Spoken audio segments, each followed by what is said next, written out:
India में तो मान लिया मोदी जी हैं जी, इवेंचुअली एक निजाम को वो चला रहे हैं, बड़ा अच्छा चला रहे हैं। ये देखिए आपकी इंडिया के साथ पैरिटी नहीं हो सकती। India is much bigger, was always बिगर। पाकिस्तान तो वो मुल्क है कि 47 में वो बना, पहला इलेक्शन 1970 में हुआ और क्या हुआ उस इलेक्शन में, मुल्क टूट गया। मोदी ने गुजरात का मॉडल दिया, उसने लोगों को ये चूरन भी लगाया, ये बड़ा चूरन है।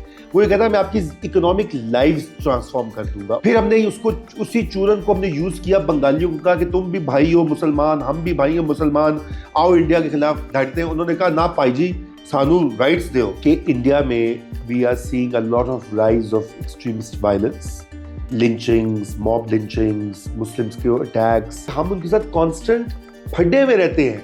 हम जाके मुंबई अटैक करते हैं, लाइव टीवी के ऊपर हमारे लड़के यहाँ से जाते हैं और वो जाके बॉम्बे में 2 दिन खून की होली मचाते हैं।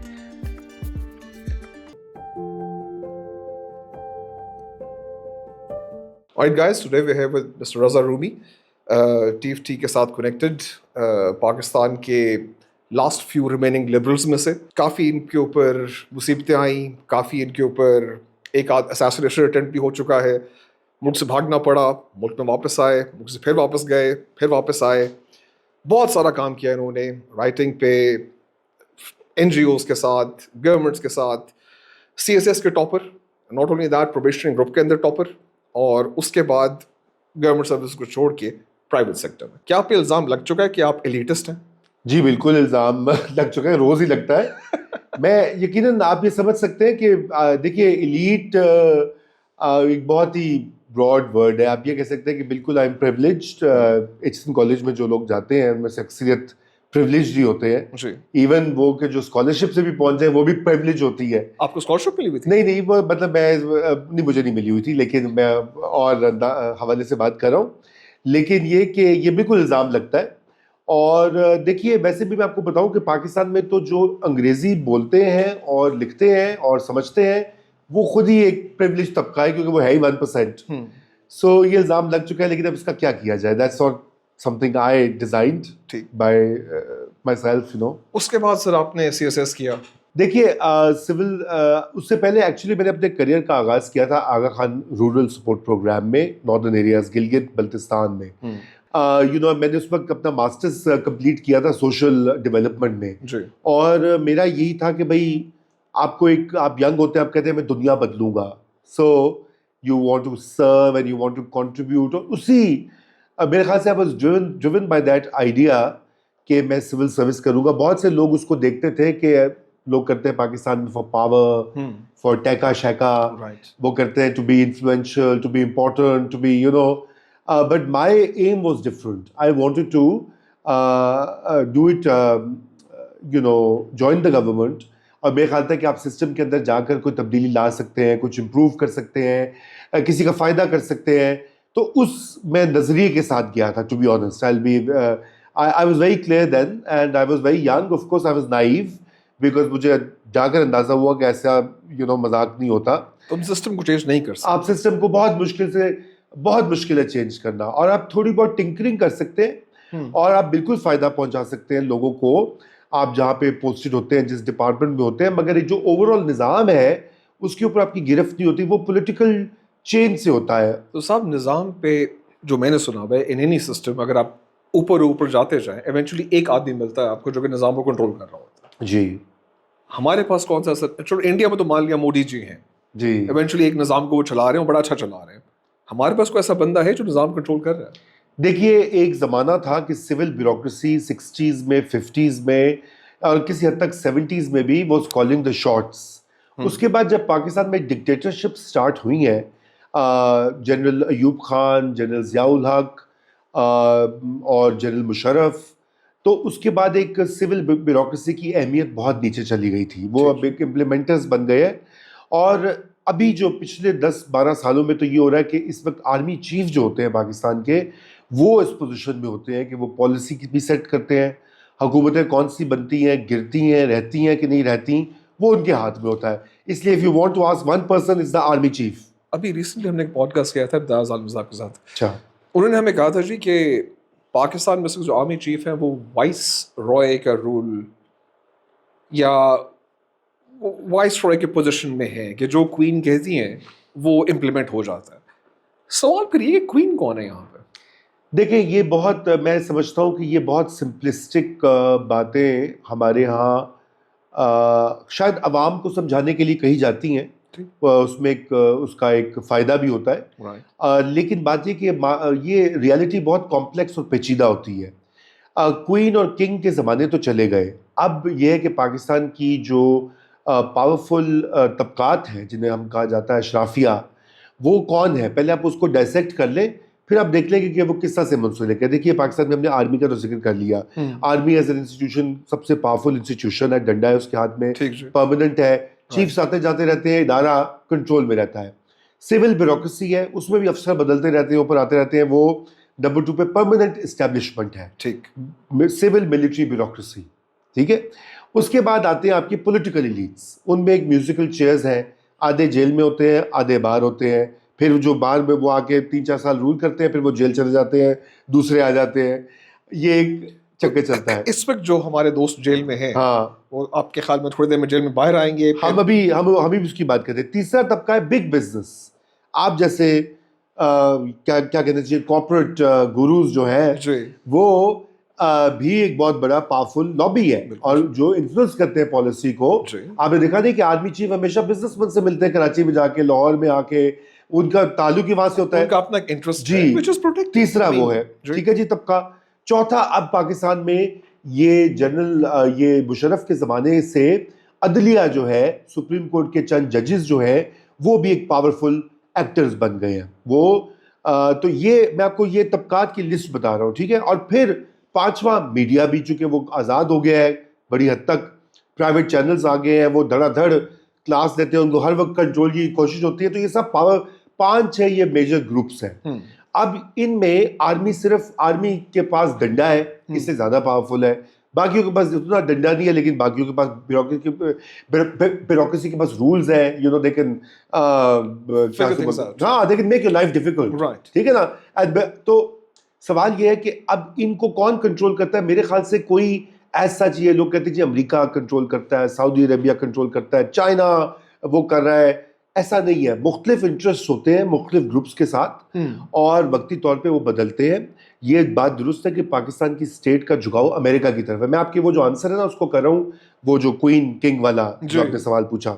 So basically what happens is कि ये अपनी पावर को रिप्रोड्यूस करने के लिए, अपनी ताकत को दबाम देने के लिए, ये बाहर से के तरफ देखते हैं, आर्मी हो या पॉलिटिशियंस हो।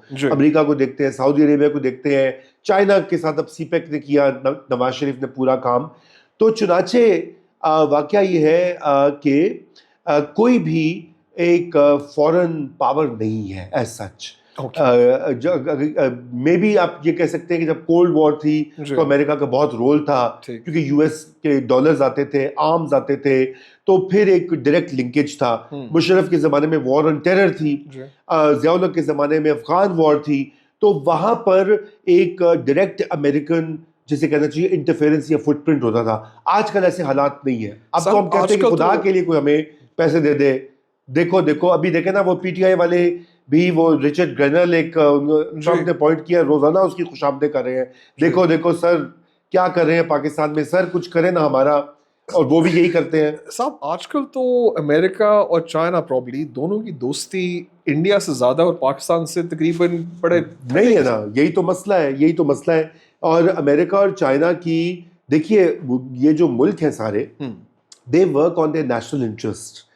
अमेरिका का क्या इंटरेस्ट है? वो वर्ल्ड पावर है, वो कहता है कि मैं ठेकेदार हूँ, पुलिसमैन हूँ, SHO हूँ दुनिया का, मेरा डंडा कायम रहे। चाइना एक राइजिंग पावर है, दुनिया की सेकंड लार्जेस्ट इकोनॉमी है, it's taking over everything, it's goods are cheaper, it's technologically advanced, it's cost of business is lower. वो कहते हैं हम दुनिया को इकोनॉमिकली कॉन्कर करें, ठीक है ना, ये, लेकिन वो अपने इंटरेस्ट के लिए काम करें। हमारे यहाँ क्या है कि हमारे यहाँ ऐसी कोई सोच, ऐसी कोई पॉलिसी, ऐसी कोई ख्याल ही नहीं है कि हम अपने पाँव पे खड़े हों, हम एक इकोनॉमिक पावर हाउस बने, despite the fact that we are a very resourceful country, despite the fact that we have the best people who work in Pakistan, who go outside और वो क्या क्या कमाल करते हैं। आप तो खुद बाहर रहे हैं, कनाडा हो, नॉर्थ अमेरिका हो, यूएई हो, यूरोप हो, आप you will see Pakistanis in very high positions. एक जमाना था डॉक्टर महबूबुल हक जो थे हमारे जी वर्ल्ड फेमस इकोनॉमिस्ट, उन्होंने ह्यूमन डेवलपमेंट इंडेक्स बना दी यूएनडीपी में, जी पूरी दुनिया उसको यूज करती है। जी ठीक है ना। मैं दावे से कहता हूँ पाकिस्तान में होते ना तो इस वक्त बेचारों को ऊपर वो केस वो नैब के हुए होते सर, कि अभी तुमने आपने 4 बात की पेंसिलें क्यों खरीदी हैं। अभी आपने बात की ह्यूमन डेवलपमेंट इंडेक्स हाँ। में, एक ज़माना था 50-60s में, अगर आप उन डाटा उठा के देखें तो उसी इंडेक्स के मुताबिक Pakistan was at a higher level in higher pace of development as compare to India. आज अगर आप इंडिया की डेवलपमेंट देखते हैं तो वो आसमान तोड़ है। ठीक है, प्रेस फ्रीडम इंडेक्स में वो उन्होंने फॉल किया, कुछ और चीज़ों में उन्होंने फॉल किया, मगर इकोनॉमिक डेवलपमेंट के अंदर India has fast surpassed Pakistan. क्या हुआ? देखिए, एक तो ये बात है कि इंडिया की जो अप्रोच थी फॉर फर्स्ट फ्यू डेकेड्स वो थी एक सोशलिस्ट इकोनॉमिक डेवलपमेंट की, जिसमें कि वो उनका इंपोर्ट सब्स्टिट्यूशन थी, अपनी गाड़ियां खुद बनाते थे, जी। अपना उन्होंने इंडस्ट्रियल बेस बना रहे थे, जी और उस वजह से कंजम्पशन इकोनॉमी उस तरह से ग्रो नहीं की, इसलिए उनका लो ग्रोथ रेट था, उसको कहा जाता है हिंदू ग्रोथ रेट है। ये ठीक है ना। अभी आपने बात की हिंदू ग्रोथ रेट, या उसका आपको नाम पता है ये बात इकोनॉमिस्ट कहते हैं कि रेसिस्ट बात है, नहीं कहनी चाहिए। I've heard this, but you know that's how it used to be referred in the 60s and the ji 50s. मैं तो उनको कोट कर रहा हूँ, it's ठीक not my Right, it's right. not my formulation. Right तो वो कहते थे जी कि इंडियंस के बड़ा लो ग्रोथ रेट है और पाकिस्तान में ऊपर जा रहा था। क्या वजह थी कि पाकिस्तान का मॉडल ये था कि नो इंपोर्ट सब्स्टिट्यूशन, जी, क्या वजह? इंपोर्ट्स करें, ठीक। और यूएस की जो एड है, बिकॉज पाकिस्तान कोल्ड वॉर में एलाई बन गया अमेरिका का, ठीक 50 से सीटो और सेंटो का हिस्सा बना। जी यहाँ पे बहुत ज़्यादा अमेरिकन डॉलर्स आने लगे, बहुत ज़्यादा क्या उसे बोलते हैं अमेरिकन सपोर्ट थी, और वो अयूब खान का दौर भी था। Ayub Khan was a moderniser, और उसकी बहुत गलत बातें भी थी, लेकिन जो ठीक बात है वो ठीक बात है। उस ज़माने में तरबेला बना, मंगला डैम बना, उस ज़माने में बहुत ज़्यादा जिसे कहना चाहिए इंफ्रास्ट्रक्चर डेवलपमेंट हुई, और उस वजह से पाकिस्तान की जो ग्रोथ रेट है वो बहुत ऊपर जा रहा था कंपेयर टू इंडिया। लेकिन क्या हुआ कि वो एक growth was supported and supplanted by foreign aid. It was an aid-dependent economy. It was not a self-reliant economy. On the other hand, India was building steel mills. It was building, heavy industrial base, and it was educating its people. It was setting up IITs, world famous की जो आज के सारे CEOs लगे हुए हैं America में या कनाडा में या यूरोप में, वो IITs के ग्रेजुएट्स हैं। देखिए, उन्होंने एक critical mass of managers, of thinkers वो प्रोड्यूस किए, उनका हायर एजुकेशन में इन्वेस्टमेंट ज़्यादा रहा है, तो हमने उसकी तरफ तवज्जो नहीं दी। हमारे यहाँ तो ये है कि आधे बच्चे आज स्कूल से बाहर हैं इस वक्त, वो नोबडी रियली केयर्स, वो कहते हैं जी ठीक है गरीब लोग हैं, पढ़े रहे। अब जो मैंने जिन तबकात का जिक्र किया है उनके अपने बच्चे तो पढ़ते हैं एलीट स्कूल्स में। आपने एचएसएन की बात की एलीट से, देखिए अब तो एचएसएन बहुत पीछे रह गया है। अब तो ऐसे ऐसे महंगे स्कूल्स आ चुके हैं लाहौर में, कराची में, बिल्कुल जिसे कहना चाहिए अनअफोर्डेबल, राइट, वो वहाँ पढ़ते हैं बिल्कुल बबल्स के अंदर। उसके बाद they are sent abroad, generals के, ब्यूरोक्रेट्स के, पॉलिटिशियंस के, बिग बिजनेस के, सबके बच्चे बाहर हैं, बाहर पढ़ते हैं। They get passports, nationalities, they also have homes abroad, they have investments abroad, they come and go. If something god forbid happens to Pakistan, सबके प्राइवेट प्लेन्स भी हैं, सब वो लगेगा चार्टर प्लेन पे निकलेंगे, अपने कनाडा पहुंच जाएंगे, लंदन पहुंच जाएंगे, यूएस पहुंच जाएंगे, और ये इन्वेस्टेड नहीं है वो पाकिस्तान के अंदर, पाकिस्तान की एजुकेशन। तो going back to Ayub's era and going back to Pakistan, तो उसके बाद ये हुआ कि आहिस्ता आहिस्ता वो फिर इत्तेफाक की बात है कि जियो पॉलिटिक्स हैज फेवर्ड अस। और उसके बाद क्या हुआ कि 9/11 हो गया। देखिए ना, ये 9/11 वॉज ए ट्रेजिडी, लेकिन फ़ायदा माशाल्लाह पाकिस्तान के जो रूलिंग क्लास थी उसको हुआ, क्योंकि अब अमेरिका को फिर ज़रूरत थी। उन्होंने कहा कि जी क्या चाहिए, क्या मांगता है। पहले वो they were not giving anything to Pakistan. जब यहाँ पे बिल क्लिंटन आया था, उससे मुशर्रफ के साथ पिक्चर नहीं खिंचवाना गवारा की। He said, I will not be photographed with him. But जो ही 9/11 अब देखा जॉर्ज बुश बुला रहे हैं व्हाइट हाउस में, दावतें हो रही हैं, मुशर्रफ की तारीफें हो रही हैं, वो भी फूले नहीं समा रहे। एक मिनट हाँ। इसमें थोड़ा सा एक इख्तिलाफ है। हाँ। आपने कहा कि जब 9/11 हुआ पाकिस्तान से कहा मांग क्या मांग, हम तो बहुत सस्ते बिक गए। मगर देखिए, मैं आपको ये बताऊं कि वो उन्होंने कहा था either you are with us or against us। ठीक है, एग्जैक्ट वर्ड्स होना में ये है। अब बात ये, we were always with them since Mr. Jinnah when he became the Governor So ये General of रिपोर्ट Pakistan. आपके ही लिखे हुए वो जो आपका TFT था, हाँ उसके अंदर रिपोर्ट थी कि मुशर्रफ ने पूछा था कि अगर हम अमेरिका को ना कर देते, हाँ। How long will you able to resist, और आपकी पाकिस्तान एयरफोर्स ने कहा था सर 1 घंटा 1.5 घंटा, जी जी बिल्कुल। और उसके बाद नहीं, कोई चारा नहीं था, राइट कोई चारा। लेकिन देखिए, मैं आपको अर्ज ये कर रहा हूँ कि वो चारा भी नहीं था।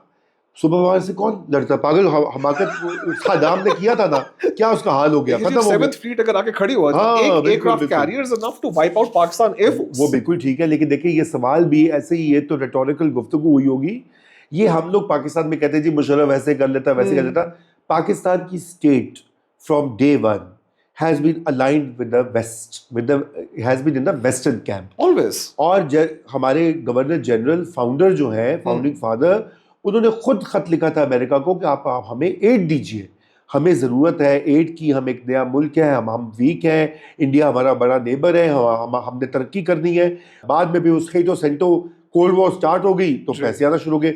लियाकत अली खान ने भी मांगा था, खतूत है, ये सारा कुछ और तो पेपर है। जो हम पढ़ते हैं मुगालता पाकिस्तान, जिसको आपने मुगालता पाकिस्तान कहा है, उसके अंदर तो लिखा हुआ जी कि हम अमेरिका के बड़े अच्छे आलाए थे, हमें बताया गया था जी कि हम गेन कर रहे थे, फिर कोई बैरूनी साजिश हुई हमारे खिलाफ। हाँ, सब झूठ है। देखिए जी, सब देखिए, साजिश क्या होती है, अमेरिका अपने मकसद के लिए यूज करता है, वो मालिक को बड़ी पावर्स यही करती है, दुनिया में हर जगह हर मुल्क यही करता है। पाकिस्तानी ये समझती है कि आप किसी के साथ कोई बात करें तो आपका बेस्ट फ्रेंडशिप हो गई है। राइट। ये फ्रेंडशिप नहीं होती, ये इंटरेस्ट बेस्ड अलायंसेज होते हैं। अभी आपको मुझसे काम है, मुझे आपसे काम है, हमारी दोस्ती है, हम गपशप करेंगे। अगर मुझसे आपका काम नहीं होगा, ये नेशंस वर्क लाइक दिस, तो मैं कहूँगा let me go to another person. Sir अभी आपने एक बात की कि बड़े मुल्क छोटे मुल्क को यूज करते हैं, अमेरिका इंडिया को यूज करता है, अमेरिका पाकिस्तान यूज करता है। अमेरिका ने इंडिया को यूज करने की कोशिश की थी मनमोहन सिंह के दौर में। जी। Manmohan Singh managed to get a better deal out of the Americans than Pakistan ever has. क्या वजह है कि मनमोहन सिंह इतने अच्छे काम कर चुके और हमारे उस जमाने के मुशर्रफ सब कुछ ना कर सके, हालांकि बड़ी अच्छी फ्रेंडशिप थी मुशर्रफ की बुश के साथ। देखिए, दो बातें हैं। पहली तो ये बात है कि ये भी मैं चाहता हूँ, ये भी हमें मुगालता है पाकिस्तान की वजह से। हमें कहा गया कि इंडिया के साथ हर वक्त हमने रेस करनी है। देखिए, आपकी इंडिया के साथ पैरिटी नहीं हो सकती। India is much bigger, was always bigger. 5 Guna number 1, India was a developed democracy way before यहाँ पे 70 का इलेक्शन। पाकिस्तान तो वो मुल्क है कि 47 में वो बना, पहला इलेक्शन 1970 में हुआ, और क्या हुआ उस इलेक्शन में, मुल्क टूट गया। वाह वाह, ठीक है। Have you ever heard of such a, मतलब ये आप अगर इसको पढ़ें, साहब मेजॉरिटी माइनॉरिटी को छोड़ के चलेगी जी। आप सोचें वो चीजें हुई हैं, कैसी फिक्शनल बातें हैं। अच्छा, समझ ही नहीं आती। तो बात ये कि हमने तो अपने आप को अपने पे तवज्जो नहीं दी। हमारी तो जो एलीट्स थी, एलीट से मुराद वही, हमने 5 तबकात की बात की, वही सेगल्स बनाए गए 50-60s में, उनको गवर्नमेंट के लोन्स दिए गए, बड़े बड़े इंडस्ट्रियल हाउसेस, गवर्नमेंट की पेटरेज मिली, वो बिलियनर्स बन गए। फौजी थे, सिविल ब्यूरोक्रेट्स थे, और बेचारे पॉलिटिशियंस इधर कभी उनको लाते थे, निकालते थे, ये डंडे लगाते थे, कभी यूज करते थे। तो इन तबकात ने सारा कुछ अपने में रखा, लैंड ओनिंग क्लास, वो बीच में आ जाते थे। इन्होंने अवाम का, मुल्क का नहीं सोचा। इन्होंने ये नहीं कहा हमने पाकिस्तान को एक फंक्शनल मुल्क बनाना है, इसको एक डेवलप्ड डेमोक्रेसी बनाना है, इसमें लोगों की जिंदगियां अपलिफ्ट करनी है। आज क्या वजह है, again I repeat this question, कि दुनिया का 5वां बड़ा मुल्क हो, उसके आधे बच्चे जो स्कूल जाने की उम्र के हैं वो स्कूल में नहीं है, उसकी आधी से ज़्यादा आबादी को साफ पीने का पानी मैसर नहीं है, उसकी आधी से ज़्यादा आबादी को सैनिटेशन मैसर नहीं है, उसकी 40% अवाम एब्सोल्यूट पॉवर्टी की लाइन के नीचे रह रही है, और वो कह रही है हम न्यूक्लियर नेशन है, हम इसको दांत खट्टे कर देंगे दुश्मन के, इंडिया को ये कर देंगे।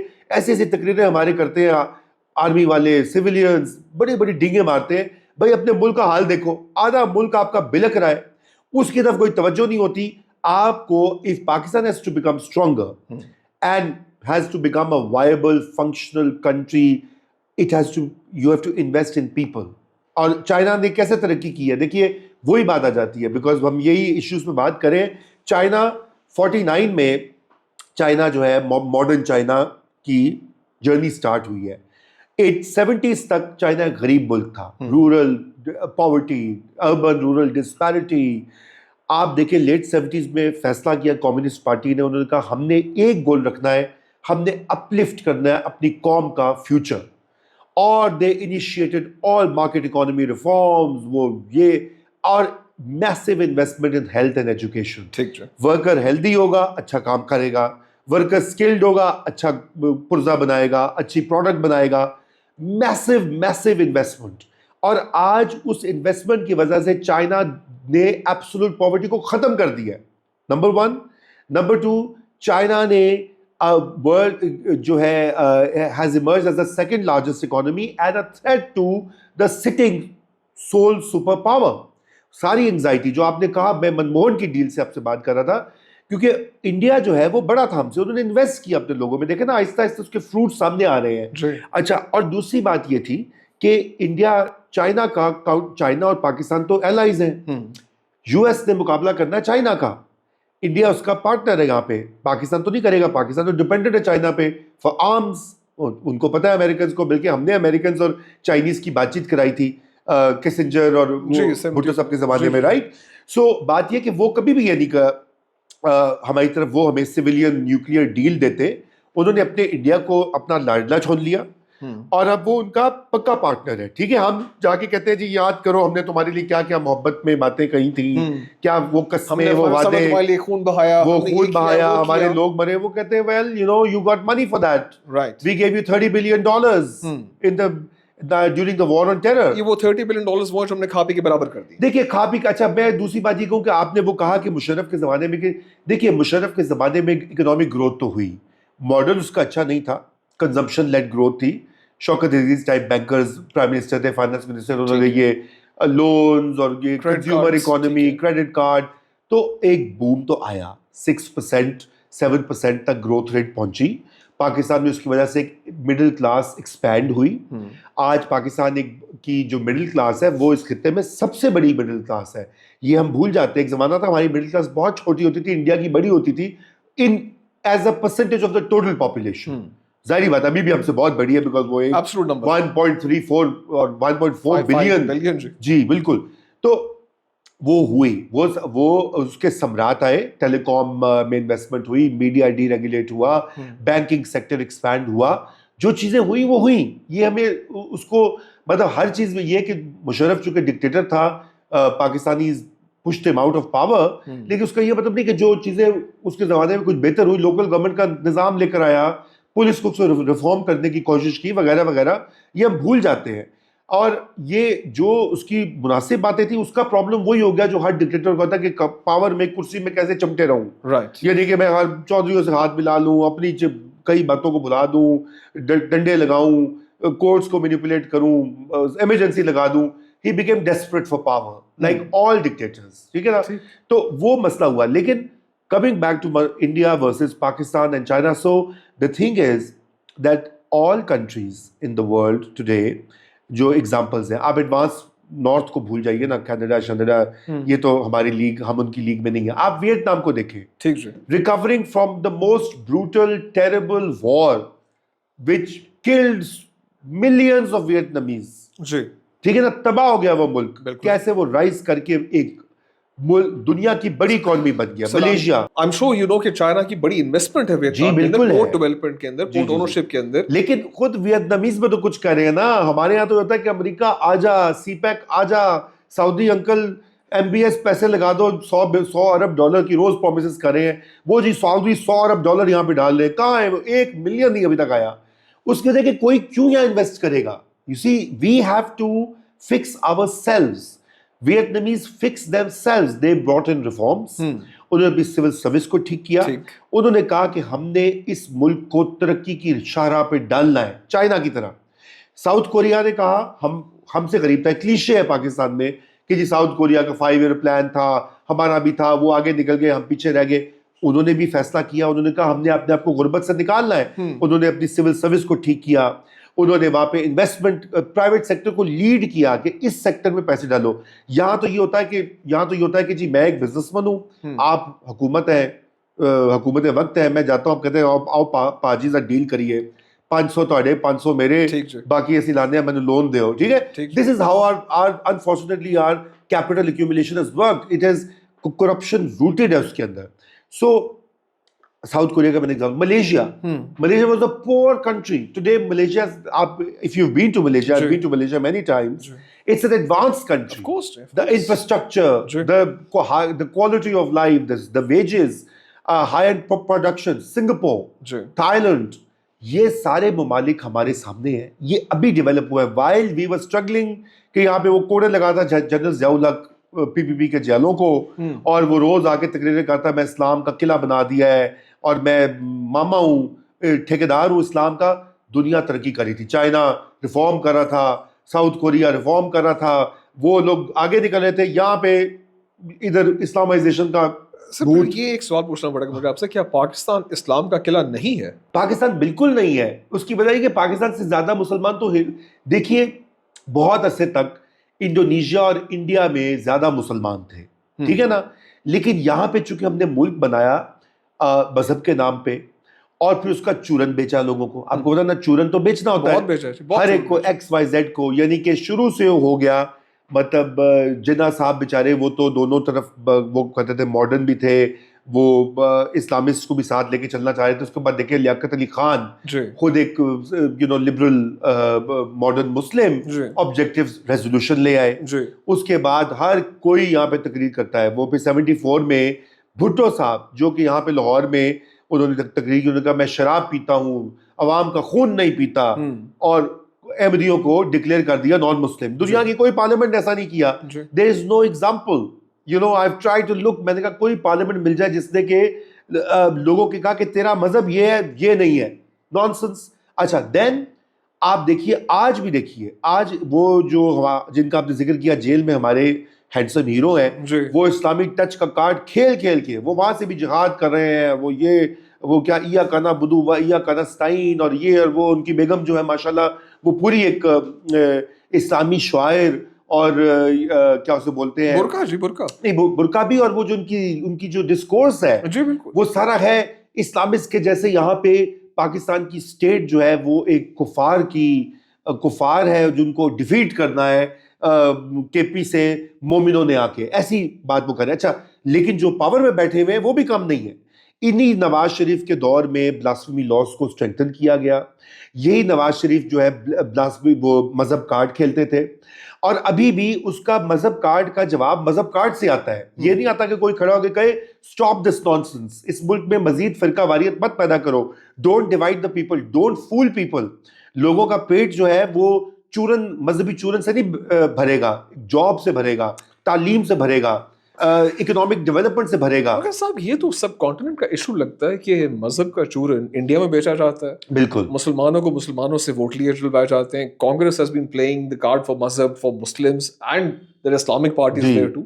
इनफैक्ट एक बात ये भी है कि मोदी जी भी एक कार्ड खेल रहे हैं मजहब का, व्हिच इज वेरी डेंजरस. देखिए उस्मान, मेरी बात सुने. हमने एक उनसे आज़ादी ली 47 में. हमने कहा कि वो माइनॉरिटीज को हमारा ख्याल नहीं करेंगे. आए हाय, हम तो मर जाएंगे, मुसलमानों का तो बड़ा बुरा हाल होगा, रिक्शा चलाएंगे, गुर्बत में पिसेंगे, ठीक है, इसलिए हम अलग मुल्क बना रहे. तो then we must be different, we should be different. तो अगर मोदी जी कुछ कर रहे हैं वहां पर, मोदी जी अगर हिंदुत्व कार्ड खेलते हैं, तो why do we have to play Islam card? We should not play the Islam. हाँ, तो मैं तो पहली बात आपसे ये कह रहा हूँ. दूसरी बात ये कि मोदी की अपील सिर्फ हिंदुत्व नहीं है, एक सेक्शन ऑफ सोसाइटी में है. मोदी की असल अपील ये है कि वो मिडिल क्लास जो है, एक होती है एस्पिरेशनल मिडिल क्लास, यानी कि मैं मिडिल क्लास नहीं हूं, लेकिन मैं चाहता हूं मेरे पास एक मोटर बाइक है. पाकिस्तान की कॉन्टेक्स्ट में समझाते हैं, मेरे पास एक मोटर बाइक है, मेरे 2 छोटे बच्चे, उनको मैं इंग्लिश मीडियम स्कूल में भेजना चाहता हूं आपकी तरह, ताकि आपकी तरह लाइक फाइक बने. अच्छा, मैं चाहता हूं कि मेरे पास अपनी छत हो, ठीक है, मेरे पास अपना क्रेडिट कार्ड हो, मैं अपने बच्चों को घुमाने फिराने लेके जाऊं. इसको बोलते हैं एस्पिरेशनल मिडिल क्लास, जो कि अपनी मोबिलिटी चाहते हैं. मोदी ने गुजरात का मॉडल दिया, उसने लोगों को ये चूरन भी लगाया, ये बड़ा चूरन है. वो ये कहता है मैं आपकी इकोनॉमिक लाइव्स ट्रांसफॉर्म कर दूंगा. उनको दिखाई देता है कि गुजरात में ये रिफॉर्म जो हुआ है, एस्पिरेशनल मिडिल क्लास उसके साथ है. यही वजह है कि उसको तीसरी बार प्राइम मिनिस्टर इलेक्ट हुआ है. और वो सिर्फ हिंदुत्व नहीं है. मैंने इसको बहुत सोचा है, बहुत लोगों से बात की है, पढ़ा भी है, इंडियन फ्रेंड्स से बात की है, जर्नलिस्ट से, एकेडमिक्स से, राइटर्स से, आम मेरे जो फ्रेंड्स हैं वहाँ इंडिया में बहुत सारे. और मैं ये समझा हूँ, इस नतीजे पे पहुंचा हूँ कि ये सिर्फ रिलीजन कार्ड नहीं है, इट्स अ गुड नारा, गांधी जी ने भी यूज किया था by the way, Gandhi ji ने भी खूब मजहब का जो है टीका लगाया था, गांधी जी ने कास्ट सिस्टम भी यूज किया था, कास्ट भी किया जी। था, बट मोर इम्पोर्टेंट राम राज और ये जी, और वो बिल्कुल। इस तरह की लिंगो जो थी वो रिलीजियस इडियम था। उसी के रिस्पॉन्स में फिर जिन्ना साहब ने भी वो कहा कि हमें ये इडियम जो है उसको क्योंकि आपको पॉपुलर देखिए, हमारे लोगों के मजहब एक रियलिटी है हमारे घरों में, हमारी एवरीडे लाइफ्स में, यहाँ हो, हिंदुस्तान में हो, बांग्लादेश में हो, ठीक है ना, हर जगह, और श्रीलंका में, साउथ एशिया में ये एक private personal space, family space में बहुत इंपॉर्टेंट चीज है। और क्यों ना हो, हमारा अकीदा है, हम मानते हैं जो जो जिसका जो मजहब है, लेकिन उसको पब्लिक स्फेयर में यूज करना फॉर वोट्स, वो खतरनाक मसला बन जाता है। उस खतरनाक मसले की वजह से 47 में खून की होली खेली गई, मिलियंस वर अपरूटेड। हाँ, दुनिया हॉलोकॉस्ट की बात करती है, हमारे यहाँ एक हॉलोकॉस्ट हुआ, फिर हमने उसको, उसी चूरन को हमने यूज किया, बंगालियों को कहा कि तुम भी भाई हो मुसलमान, हम भी भाई हो मुसलमान, आओ इंडिया के खिलाफ लड़ते हैं। उन्होंने कहा ना भाई जी, सानू राइट्स दो, give us our rights, give us our jobs, give us our money, don't treat us as a colony. They took liberation as the path, ठीक है। और उसके बाद एक और ब्लडशेड हुआ। ये दो मेजर ब्लडशेड्स हुए 20th सेंचुरी में। हमने उनसे कुछ नहीं सीखा, ठीक है ना। हमने ये नहीं सीखा कि नेशन बिल्डिंग जो होती है वो होती है कि जब आप लोगों को खुशहाल करें, लोगों के पास नौकरियां हो, तालीम हो, अच्छे जिंदगी का ख्वाब हो, अच्छी एस्पिरेशंस हो, हेल्थ में वो जाए, उनको दवाई टीका चाहिए, उनको डॉक्टर दस्तियाब हो, उनको अच्छी सड़क दस्तियाब हो, साफ पीने का पानी ना हो। कि अब देखिए पाकिस्तान में हर घर में बोतलों ये नेस्ले वेस्ले का पानी इस्तेमाल होता है। अगर आपके एडवर्टाइजमेंट तो काट दीजिएगा। तो मतलब why should we be dependent on a multinational to drink simple thing as water. आप बाहर रहे हैं, सबसे बड़ा कल्चर शॉक जब आप यहां से जाते हैं, आपको होता है कि आप नल खोलते हैं और आप उससे पानी पीते हैं, आप कहते हैं oh my God.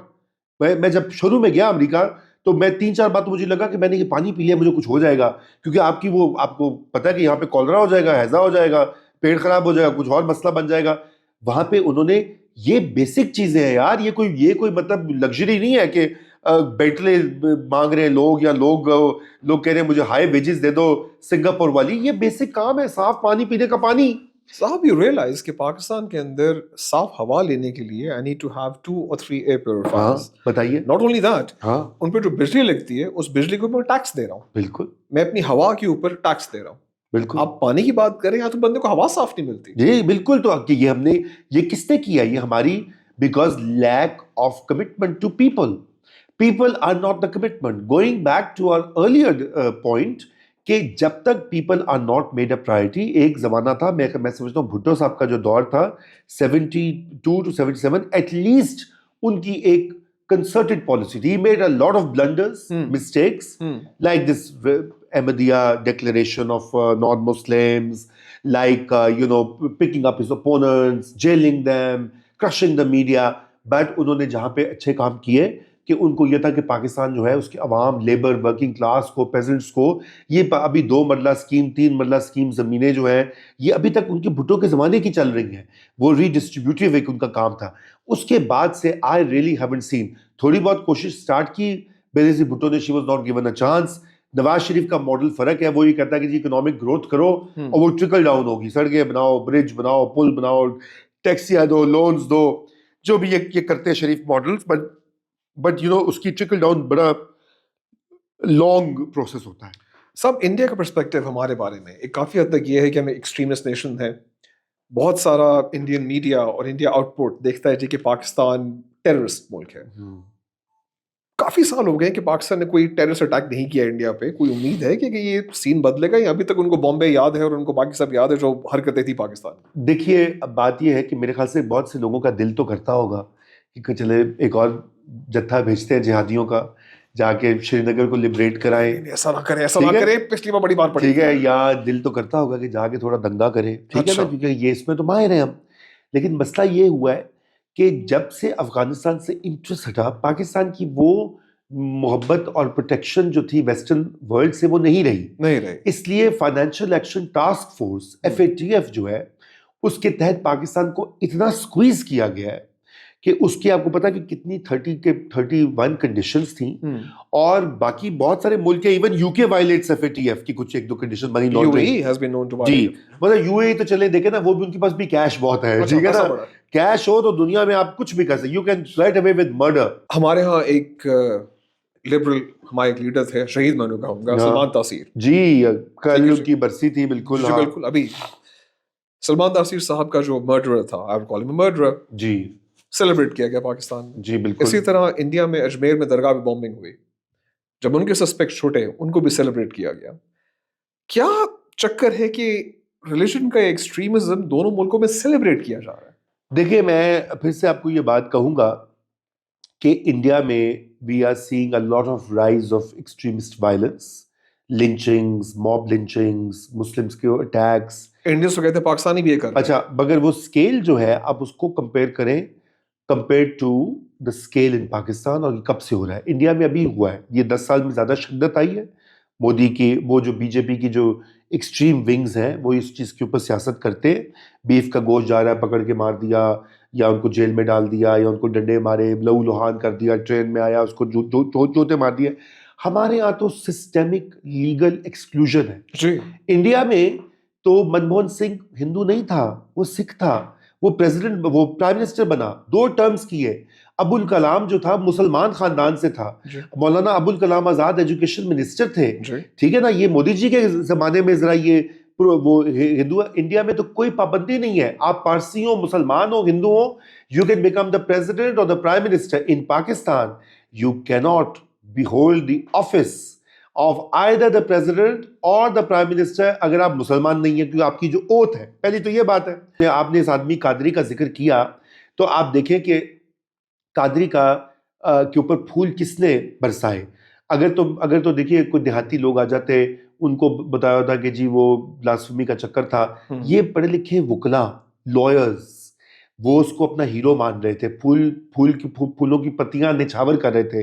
Bar councils के अंदर आप जाएं तो मैंने खुद देखी है पोस्टर्स, मुमताज कादरी के शहीद, उसका मकबरा बन गया है उधर। आप मुझे बताएं कि क्या मॉब लिंचर्स वाले जो है इंडिया में, उनके कितने मंदिर बने हैं वहां पर? I don't know. एक को सेलिब्रेट किया था, एक मिनिस्टर गया था, झंडे में लपेटा था, तो इंडिया में बहुत तनकीद की थी ऑपोजिशन पार्टी में। यहाँ की ऑपोजिशन ने तो टेप लगाई हुई थी, हत्ता कि तासीर की अपनी पॉलिटिकल पार्टी जो उस वक्त पावर में थी, उसने कहा कि उसने प्रोटेस्ट नहीं किया, उसने कुछ नहीं किया।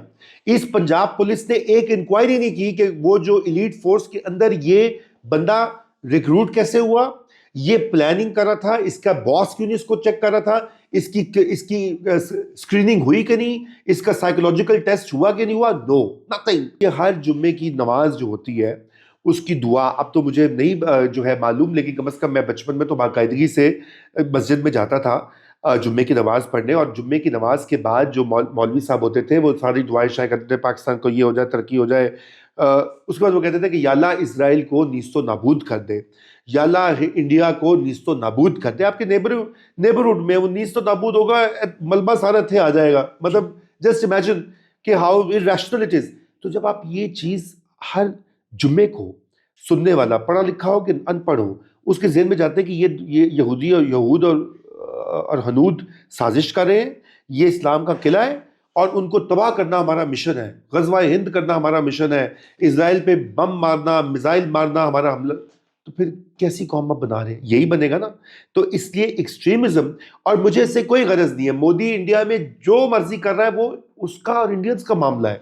दे will hold him to account, they will throw him out of the election or embrace him and become more extremist, ठीक है ना। और वो जो मुसलमान वहां रह गए ना, आज बड़ी याद आ रही है पाकिस्तानियों को, हम उनको छोड़कर आ गए थे। हमने कहा था कि जी आप तो वहीं पे रहे ना, तुम नहीं यहाँ पे आ रहे, हमने उनको वहां पे छोड़ दिया। वो हमारी वजह से पिस रहे हैं, क्योंकि हमने एक अलग मुल्क ले लिया। We were the privileged ones. यहाँ से लोग माइग्रेट करके आए, उनको जॉब्स मिली, जो सेक्शन ऑफिसर था वो डिप्टी सेक्रेटरी बन गया, जो एक क्लर्क था वो अफसर बन गया, जो वहां से आया छोटा बिजनेसमैन बड़ा बिजनेसमैन बन गया, वो वहां पे रह गए। रेडी वाले, रिक्शा वाले, majority Indian Muslims are working class, middle class सारी यहाँ आ गई। और उन्होंने कहा कि जी हम एक मुसलमानों का मुल्क बना रहे, तो आधे मुसलमान थे, ज्यादा तो वहां रह गए थे जी। तो हमने अगर उनका हमें ख्याल होता ना, तो हम इंडिया से लड़ाई झगड़ा ना करते। हम 3 जंगें जाके ना, तीनों जंगें हमने स्टार्ट की, 48, 65, Kargil, and 71 we started killing our own brothers and sisters in Bengal, East Bengal, और फिर वो इंडिया बीच में घुसाया, उससे फायदा उठाया. हमने, अगर हमें ख्याल होता तो हम इंडिया से पीस करते हैं, जो कायदे आज़म ने कहा था कि यूएस कनाडा की तरह ताल्लुकात होते तो फिर हमारा पीस होता, तो ये आज इंडियन मुस्लिम का हाल ना होता. इसलिए मोदी की गलती है, वीएचपी की गलती जो भी है वो उनका मामला है. हमें अपने घर की तवज्जो देनी है. हमने ये नहीं कहता कि look at them, we are so much better, oh जी Jinnah sahab made our country, we are so lucky. ऐसी बातें आपने सुनी होगी ड्राइंग रूम्स में, ऑपेड्स में, लोग बातें करते, जी शुक्र है जी हम 80 उठे नहीं रह रहे, वहां पे जी मोदी बड़ा ऐसा है वैसा है. तो हमारे यहाँ जो टायरेंट्स है, अगर आप डेटा भी उठा के देखिए, आप सामर रिपोर्ट देखें जो मनमोहन सिंह साहब के जमाने में आई थी, भी रिसेंटली अजीज प्रेमजी रिपोर्ट आई है about the condition of Muslims in India, कोई ज्यादा अच्छे फिगर्स तो नहीं है. उस्मान, बिल्कुल अच्छे फिगर्स नहीं क्या है. वजह है कि इंडिया में आज भी मुसलमान जो है वो गरीब है, आज भी इंडिया का मुसलमान जो है वो एजुकेशन नहीं हासिल, चक्कर क्या है? नहीं, because obviously there is a bias. It's a persecuted minority. There's no question about that. Muslims are a persecuted minority. Yes, in India, it's the largest minority, जी. and it's the largest minority in the world if you look at the numbers in terms of millions, right? And they're persecuted. That's a reality. Number one. Number two, they're also fossilized. I've been to India many times. I've written a book on Delhi. They are fossilized in some olden age. They haven't really progressed. They haven't educated themselves as much. Although उनका literacy rate पाकिस्तानियों से ज्यादा है, जी बिल्कुल, mind you, जी. लेकिन वहां पे उनको वो अपॉर्चुनिटीज नहीं मैसर, वहां की गवर्नमेंट उसको वोट बैंक के लिए यूज करती है. और दूसरी इंपॉर्टेंट बात ये कि हम उनके साथ कांस्टेंट फड्डे में रहते हैं. हम जाके मुंबई अटैक करते हैं, लाइव टीवी के ऊपर हमारे लड़के यहाँ से जाते हैं और वो जाके बॉम्बे में 2 दिन खून की होली मचाते हैं, होटल्स को टारगेट करते हैं, किलिंग्स करते हैं, रेलवे स्टेशन पे पहुंचते हैं. वो लाइव देख रहा है इंडिया. आपके ख्याल से कि वो देखकर तो वो क्या मुसलमानों को गले लगाएंगे? I mean just think of it rationally. यहां पे फर्ज कीजिए, गॉड फॉरबिड, अल्लाह ना करे कभी ऐसा हो कि एक हिंदू ग्रुप, ठीक है ना, आ जाए और वो लाहौर में खुदा ना खास्ता या कराची में उसको हॉस्टेज बनाए और टेररिज्म हो और वो लाइव टेलीकास्ट हो रहा, तो आपके ख्याल से यहाँ पे क्या होगा? या तो बड़ी छोटी सी, वो ऑलरेडी उनको कुट के हमने जो है वो तबाही फेरी हुई है. तो ये बातें we can not absolve ourselves, right?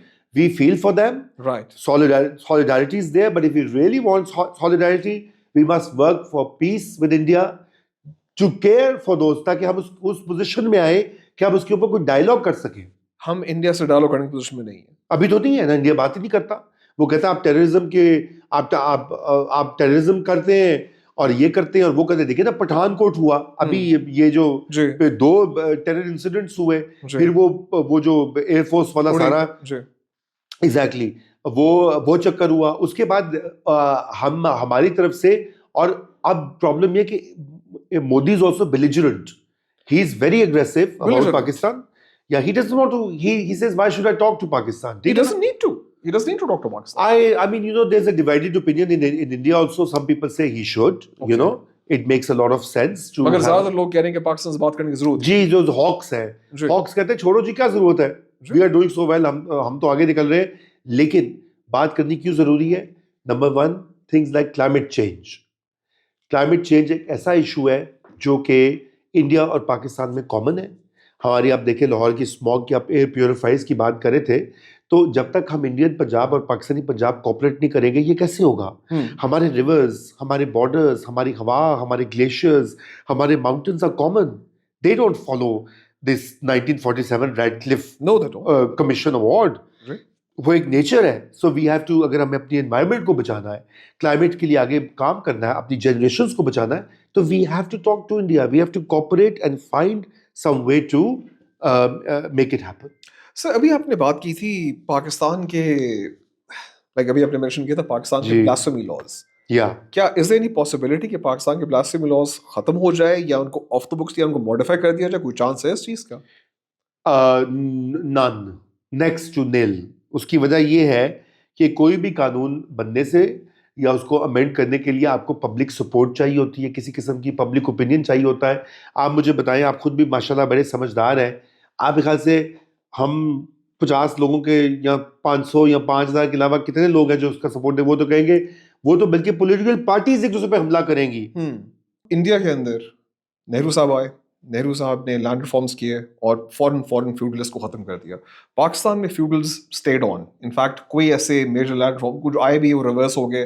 क्या चक्कर है ये? आज पाकिस्तान की रूलिंग क्लासेस ये चाहें कि उन्होंने इस मुल्क को बदलना है, वो बदल सकते हैं, ऐसी बात नहीं है, लेकिन विल ही नहीं है। वो हर कोई आता है अपने अपने चक्कर में होता है कि मुझे ये मिल जाए, मुझे वो मिल जाए, मुझे फलाना हो जाए, मैं पावर में रह लूँ, मेरे जो है पैसे बना लूँ अपने रेनी डे के लिए, और उसके बाद सब भूल भुला के ख़त्म। साहब एक प्रोपेगेंडा और एक रियलिटी है। लाइक मुझे लोगों ने, खासकर मेरे इंडियन फ्रेंड्स, मुझे ताने मारते रहते हैं, भाई you living in a failed state, Pakistan is a failed state. Reality क्या है? Is really Pakistan a failed state या कोई होप है, कोई चांस है बेहतर होने का? देखिए, ये टर्मिनोलॉजी जो है ना, failed state, failing state, near failed, this is all coming from the west, it's coming from the global north, how they view the developing world. ठीक है, एक जमाना था उन्होंने इंडेक्स भी बनाते थे फेल्ड स्टेट्स इंडेक्स की, और उसमें पाकिस्तान को उन्होंने कहीं रखा हुआ था। देखिए, मैं पाकिस्तान को बिल्कुल फेल्ड स्टेट नहीं कहूँगा। आपके इंडियन फ्रेंड्स को पसंद आए कि ना आए, पाकिस्तान एक what you can call Pakistan is a dysfunctional state. ठीक है ना?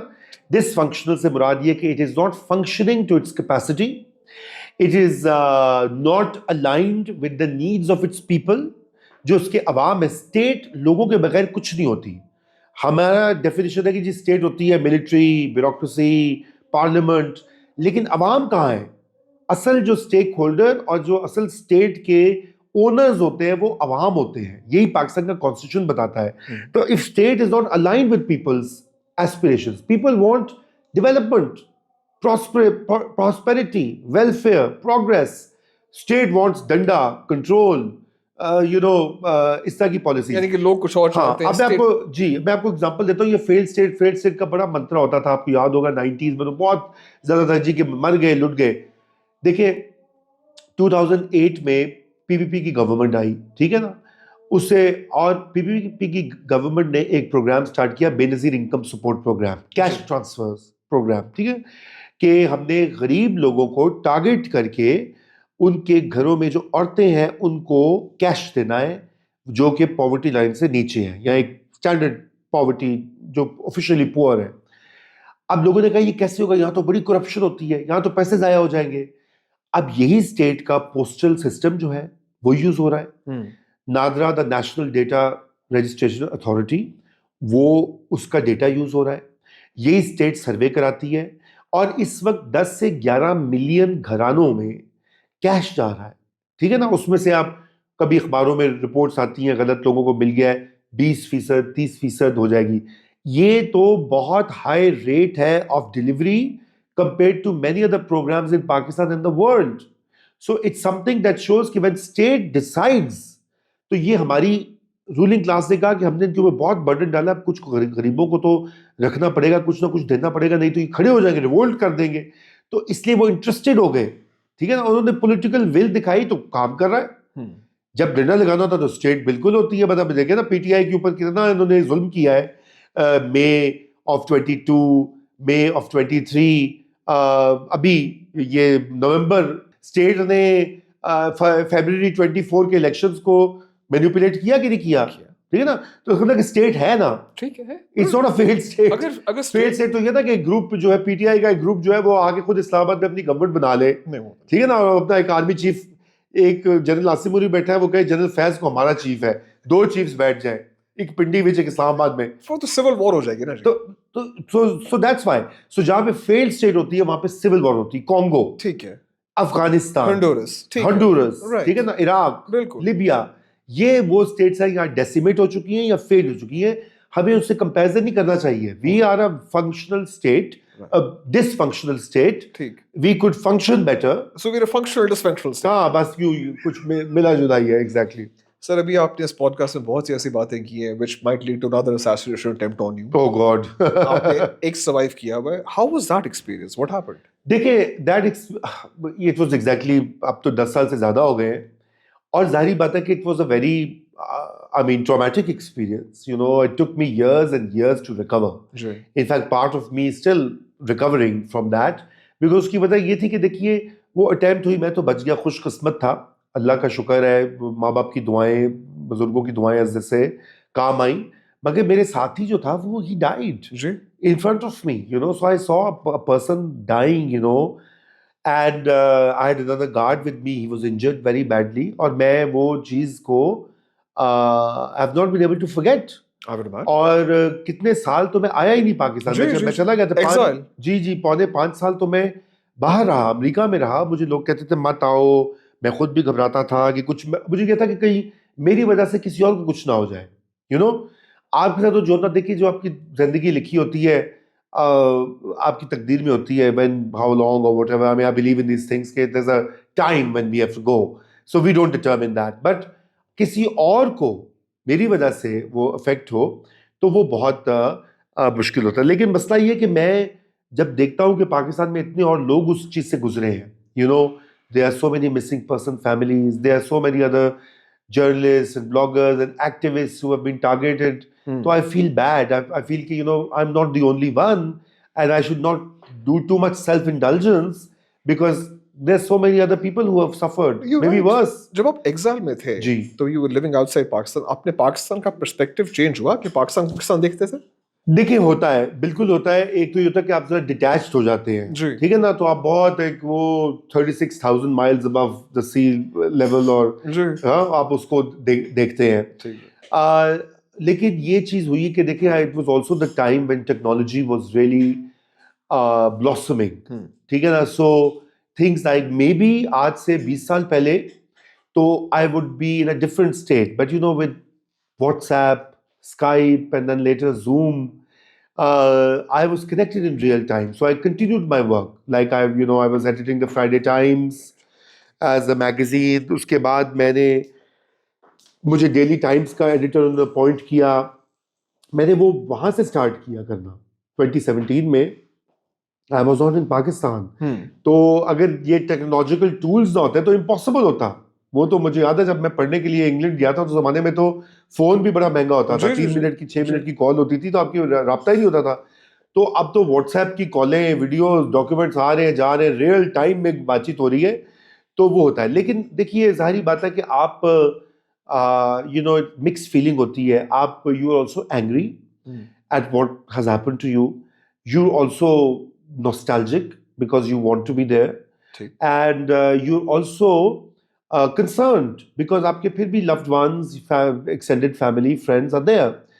और देखिए, मैंने तो I chose to come back to Pakistan. I used to work for the Asian Development Bank for a decade. So in 2012, in 2008, I took a sabbatical. I started my career here in the media full time. उससे पहले I was writing, you know, part time.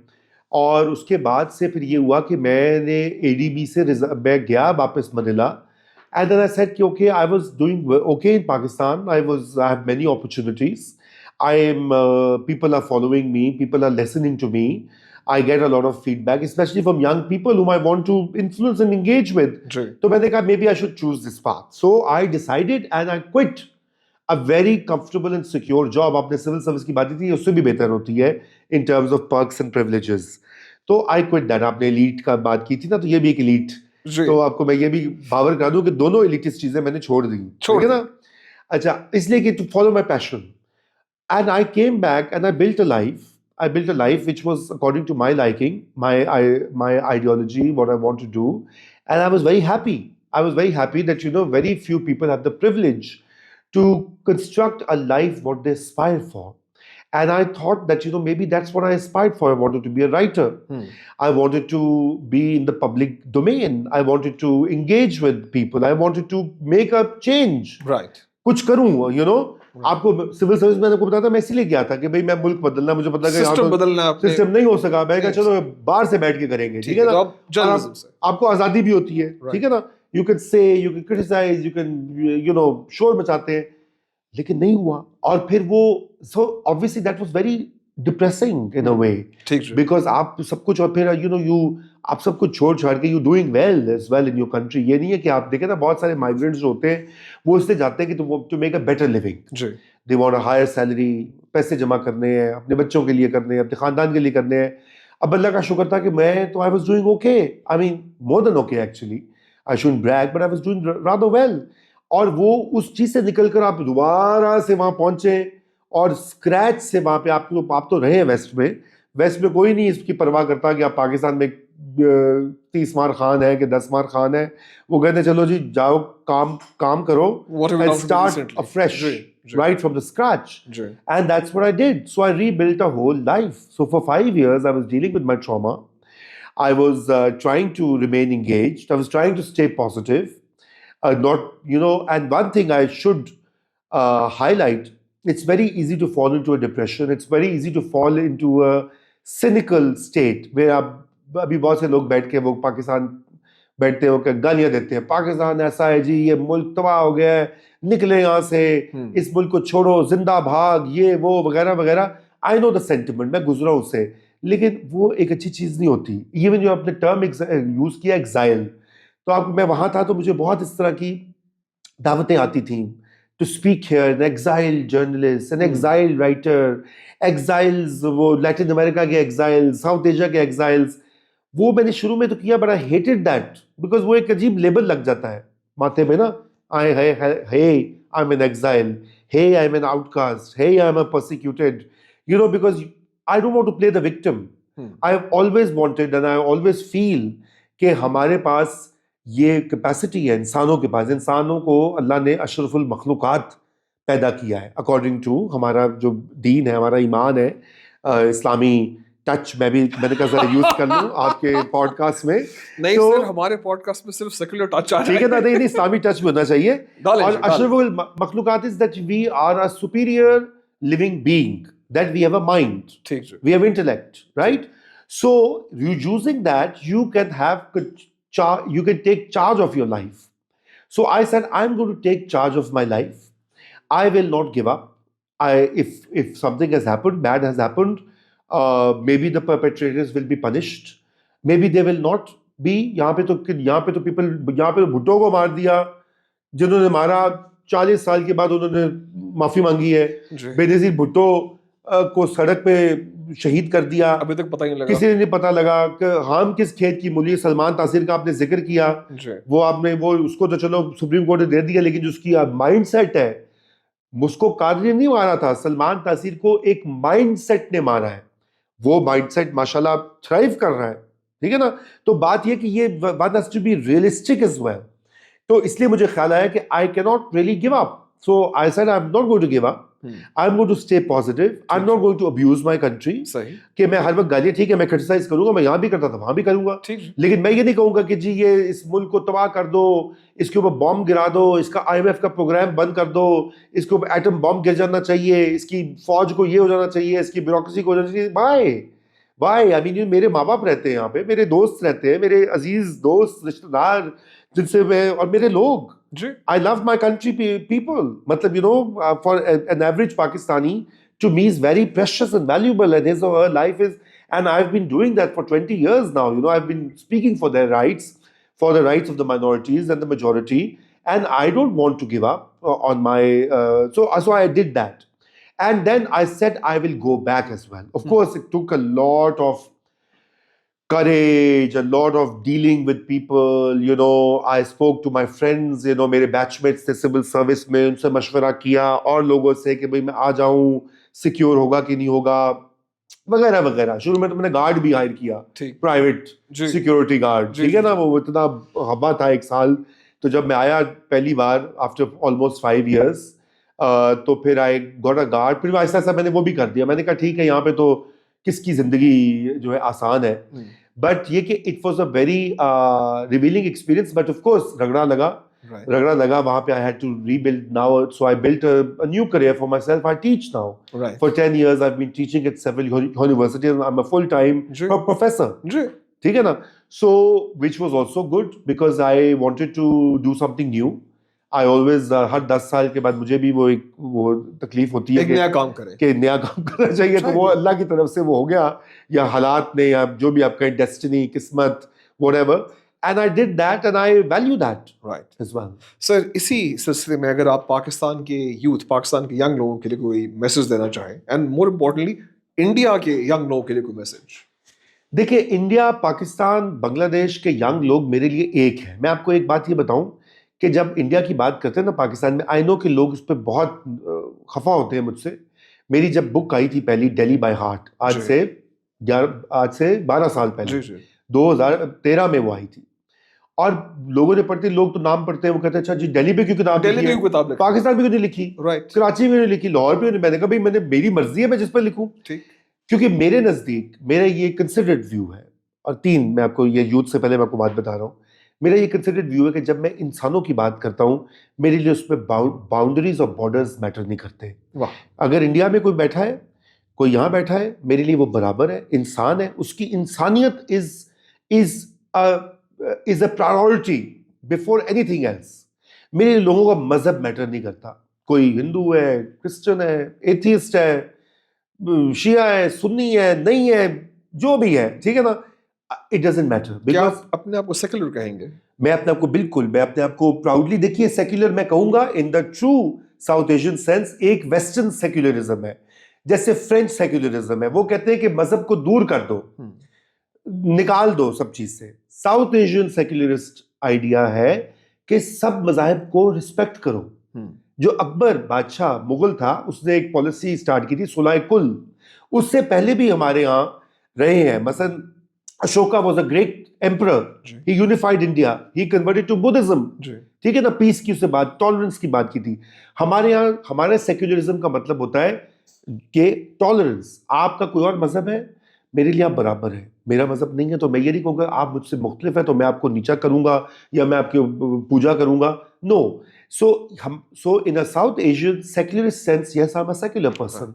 और India के लोग जो मेरे लिए बहुत अजीज हैं, मेरे तो किताबें सब वहाँ पे छपी हैं, मेरे रीडर्स वहाँ पे रहे हैं, मैं जाता रहा हूँ 10 साल से, नहीं कि आप, मेरा इरादा है कि अगर मोदी जी की गवर्नमेंट वीजा दे देगी तो I will go there again. Now I want to restart my journeys.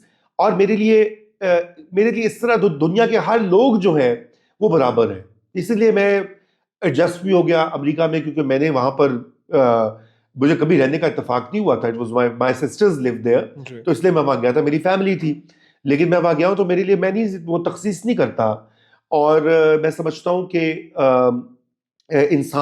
इंसानों की बराबरी और इंसानों की आदमियत जो होती है, इंसान दोस्ती का एक नजरिया है, ये हमारी रूट्स में है, ये हमारे कल्चर में, ये हमारी मिट्टी में, हमारे डीएनए में है। अभी ये वक्त ही लगता है कि जी ये बड़ी लड़ाई हो रही है, वो कम्युनल राइट्स हुए हैं, वो इंडिया में ये हो रहा है, पाकिस्तान में हो रहा है। हकीकत ये है कि मेजॉरिटीज जो है वहां भी और यहाँ भी, वो तो वायलेंट नहीं है ना, नहीं है, ठीक है ना, सीधी सी बात है। पहली तो ये बात है, है। हमारे डीएनए में, हमारे सूफीज देखिए, पंजाब में बुल्ले शाह, बाबा फरीद, ठीक है, उनकी शायरी देखे, कबीर इन इंडिया, ठीक है ना, लालौन फकीर इन बंगाल, ये सारे लोगों ने क्या सिखाया हमें? For 5 centuries they have taught us peace and love and harmony, to respect each other's humanity. नहीं तो इंडिया में तो फसाद हो जाता कि जब ये मुस्लिम एम्पायर्स आई हैं, छोटे से मुसलमान होते थे और सारी हिंदू मेजॉरिटी पॉपुलेशन होती थी, अगर उनको वो ये पॉलिसी ना करते तो यहाँ पे तो तबाही फिरती। जब औरंगजेब ने किया तो तबाही फिर ही फिर, एम्पायर क्रैश्ड। और यही बात हमें आज सीखनी है कि both India and Pakistan have to not only coexist with each other, I hope one day it happens, but within their countries they have to coexist with all the communities, have to be in harmony. तो message क्या है? Message वही है, tolerance सबसे पहले, accept the other, don't otherise the other. If you find a person different from your religion, your sect, your creed, your caste, your ideology, do not trash them, do not look down on them, accept them as a full-blooded human being. Sir अगर ऐसा हो गया तो perhaps one day, जो आपने शुरू में कहा था कि यूएस कनाडा जैसा रिलेशनशिप पाकिस्तान इंडिया का हो जाए, देखिए होगा। अगर नहीं होगा, मैं आपको एक बात ये बता दूं कि पाकिस्तान की फ्यूचर जो है, I know what I'm going to say is going to be very controversial, but let's say it, it's your podcast. Of course. Pakistan की तरक्की और वेलफेयर मुमकिन ही नहीं है अगर इंडिया के साथ पीस ना हो। नंबर 1, बॉर्डर्स जो है वो सॉफन ना हो। नंबर 3, ट्रेड ना स्टार्ट हो। नंबर 4, कल्चरल कॉपरेशन ना हो। और सबसे इंपॉर्टेंट नंबर 5, क्लाइमेट चेंज का अगर हम मिलकर मुकाबला नहीं करेंगे। क्लाइमेट चेंज हमारे नेशनलिज्म से बड़ा है, हमारे बॉर्डर से बड़ा है, हमारी सिली थॉट्स जो होती हैं कि मैं सुपीरियर हूं तुम, उससे बड़ा है, ठीक है। और ये इसके ऊपर वी हैव टू, वो एक इकबाल का शेर है कि ना समझोगे तो मिट जाओगे हिंदुस्तान वालों, तुम्हारी दास्तां तक ना होगी दास्तानों में। तो ये पाकिस्तान के लिए भी ना समझोगे तो मिट जाओगे पाकिस्तान वालों, ये तुम्हारी दास्तां तक ना होगी दास्तानों में। और मैं आपको ये बात एक बड़ी वाज़ेह तौर पे बताऊं कि यही एक रास्ता है। All other alternatives are awful. Why are China and India trading with each other? They are rivals. Why is China trading with Taiwan? $150 billion worth of trade volume.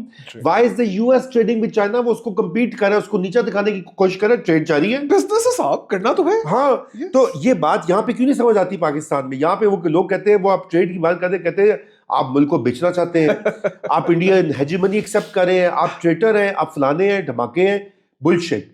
दूसरी बात मैं आपको फाइनली ये बात कह दूं कि आपने यूथ की बात की है, loving your country, loving your land is patriotism, ठीक है ना? I am from Lahore, my primary identity is Lahori. I love Lahore, I come back here, I feel at home, I worry smog होती है, कुछ होता है, आई एम हैप्पी, कुछ अच्छी चीज होती है, वर्ल्ड सोसाइटी को रेस्टोर करें, आई एम वेरी हैप्पी। ठीक, लेकिन अगर मैं कहूँ कि लाहौर बेहतर है और दिल्ली तो बड़ा गंदा है यार, वहां तो हिंदू रहते हैं, whatever, that's toxic nationalism. We have to avoid that toxicity. We can be patriots. Indians can love their country and love it, but they can't say कि पाकिस्तान जो है वो ट्रैश कंट्री है, इंफीरियर है, या बंगाली ऐसे हैं, या फलाना ऐसा है, या नेपाली ऐसे हैं। एंड सिमिलरली पाकिस्तानीज, हमारे यहाँ जो कीड़ा डाला जाता है ना कि हम सुपीरियर हैं, हम मुस्लिम कौम है, हमारे पास मिसाइल है, एटम बॉम्ब है, हम ये कर देंगे वो कर देंगे, this is toxic superiority narrative that has to change, and that will change through education and media and the work that you doing. These interactions, अब एज है अल्टरनेटिव मीडिया की, डिजिटल मीडिया की, so we have to use these spaces and tell and remind people that we have a 1000 years of a shared past. India and Pakistan 1000 साल की history को 70 साल dominate नहीं कर सकते। 1000 साल, 6000 साल, क्या उसके भी पीछे चले जाए? Indus valley civilisation, of course we are the inheritors of Indus Valley civilization and the Gandhara civilization. So वो हजारों साल से चल रहा है, ये तो एक वक्ती स्पेक है। This is in the timeline of history, it's a small little dot. Maybe after 100 years, no one will remember this nonsense that we spew against each other. Because, and then South Asia is a region that goes through so many territorial readjustments. देखो 20th century में India Pakistan, British India था, India Pakistan बन गए। 71 में India Pakistan Bangladesh हो गए। Do we know कि 2070 में क्या होगा? We don't know. So ये एक हिस्ट्री है हमारी. So we have to accept that, and we have to, the future, the past we have no control over. What has happened since 47 bloodbaths and the 3 wars, but we have control over the future. We can change that. अगर आप ले आते मोदी साहब को और नवाज शरीफ साहब को एक टेबल पे खाना सर्व कर रहे हैं, क्या देंगे आप उन्हें, जो कि दोनों मिलके खा ले और मिलके बात भी कर ले? देखिए, आपको पता है कि ऐसा हो चुका है। ये वो शादी पे आए थे, वो मोदी जी शादी पे आए थे और उनको नवाज शरीफ ने अपने खानदान की शादी में बुलाया था। बिल्कुल। और वो यहाँ आए और वो अपना ट्रिप शॉर्टन करके काबुल से सीधा लैंड किए, उनके घर में शादी अटेंड की और खाना खाया एक मेज पे, ठीक है ना? अब क्या परोसा होगा उन्होंने मुझे नहीं मालूम, बट आई एम श्योर कि दिल भी पनीर टिक्का, पनीर कढ़ाई, बिकॉज अभी you know Modi ji I assume is vegetarian.